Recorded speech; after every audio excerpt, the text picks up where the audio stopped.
School লাইফে কাটানো মুহূর্তগুলো অনেক মিস করি। আমার বেস্ট ফ্রেন্ড ৮ বছর থেকে আমরা কিন্তু একসাথেই আছি।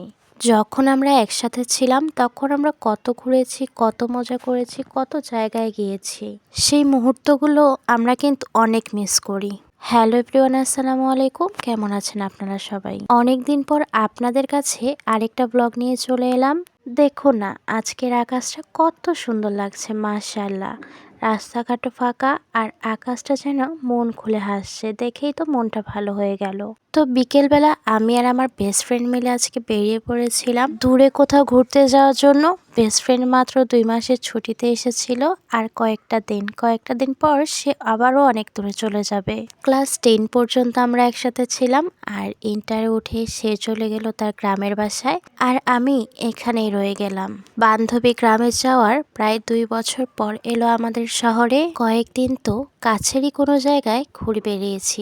আজকে ভাবলাম বান্ধবীকে নিয়ে অনেক দূরে কোথাও একটা যাওয়া যাক। তো একটা রিক্সা ভাড়া করে আমি আর বান্ধবী বিকেলে বেরিয়ে পড়েছিলাম আমাদের গন্তব্যস্থলে। আমি তো এই জায়গাটাতে এর আগে আরো ২ বার এসেছি, কিন্তু আমার বান্ধবীর এবারই ফার্স্ট।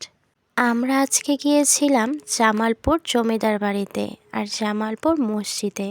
জামালপুর জমিদার বাড়ি আর মসজিদটা কিন্তু একদম পাশাপাশি।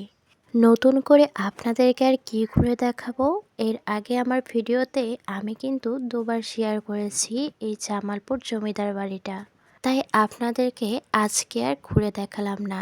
এই তো এখানে আমি আর আমার বান্ধবী কিছু ভিডিও করে নিচ্ছিলাম স্মৃতি হিসেবে রাখার জন্য।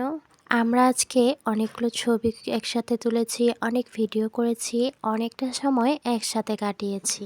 আমাদের দিনটি কিন্তু আজকে অনেক ভালো গিয়েছে। আমরা কিন্তু অনেক গল্পও করেছি দুজনেই। তো অনেকক্ষণ সময় কাটানোর পর সন্ধ্যার আগ মুহূর্তে আমরা কিন্তু জমিদার বাড়ি থেকে বেরিয়ে পড়ি, আর এখন যাচ্ছি বাসার উদ্দেশ্যে।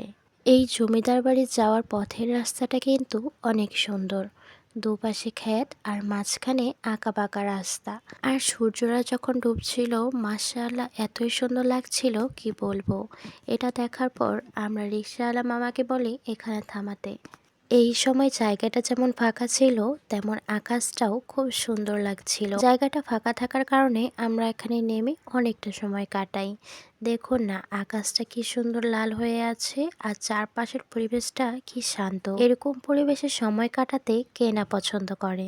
সন্ধ্যা হয়ে গিয়েছিল বলে আমরা কিন্তু আর খাওয়া দাওয়া করার জন্য কোথাও ব্রেক দিইনি, ডাইরেক্ট বাসায় চলে গিয়েছিলাম। আজকে আমার আর আমার বান্ধবীর দিনটা তো আলহামদুলিল্লাহ অনেক ভালো কাটলো। আমাদের এই ঘোরাঘুরির কিছু ছোটখাটো মুহূর্ত আজকে আপনাদের সাথে শেয়ার করলাম। আপনাদের কাছে কেমন লাগলো সেটা অবশ্যই কমেন্ট করে জানাবেন। তো আজকে এই পর্যন্ত, সবাইকে আল্লাহ হাফেজ, আসসালামু আলাইকুম।